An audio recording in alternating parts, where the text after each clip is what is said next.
నమస్కారం. మీ విజయ్ కుమార్ గంట. మొత్తం మీద ఢిల్లీ ఎన్నికల ఫలితాలు వచ్చేసాయి. గుర్రం ఎగిరింది, బీజేపీ అధికార పీఠం ఎక్కింది.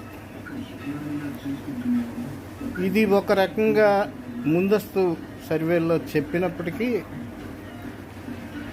కొంత అనుమానాస్పదంగానే అంచనా సాగింది. ఎందుకంటే వచ్చిన ఓటింగ్ సరళి ఇవన్నీ గమనించినప్పుడు ఆప్ కాంగ్రెస్ కలిసి ఉంటే ఆ ఫలితం ఎలాగుండేది అనే డౌట్ చాలామంది ఎక్స్ప్రెస్ చేస్తున్నా. కాంగ్రెస్తో కలిసి ఉన్నా కూడా ఆప్కి ఇదే పరిస్థితి ఉండేది. ఇంకా అది ప్రత్యేకంగా చెప్పనవసరం లేదు.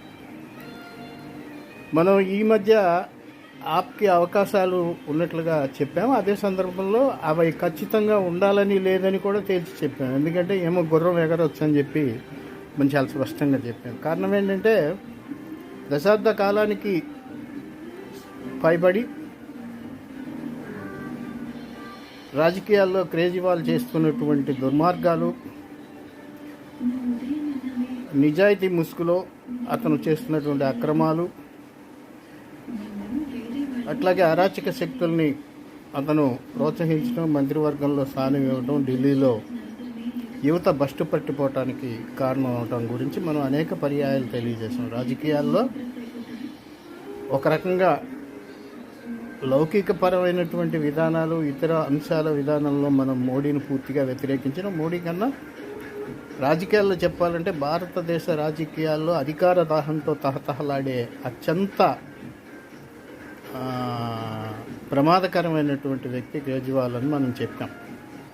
చాలా స్పష్టంగా చెప్పాం. ఇండియా కూటమిలో ఉంటూనే ఇండియా కూటమి ఆయన ప్రధాని రేస్లో ఉండాలనే ఆశతో వ్యవహరించారు. అటు గుజరాత్లో కానీ పంజాబ్లో కానీ అనేక చోట్ల ఆయన చేసినటువంటి రాజకీయాలు, ముఖ్యంగా ఢిల్లీలో తరచూ కాంగ్రెస్ పార్టీకి ఆయన పెట్టిన ఇబ్బందులు, ఇండియా కూటమిలో ఈయన మమతా బెనర్జీ కలిసి రాహుల్ గాంధీ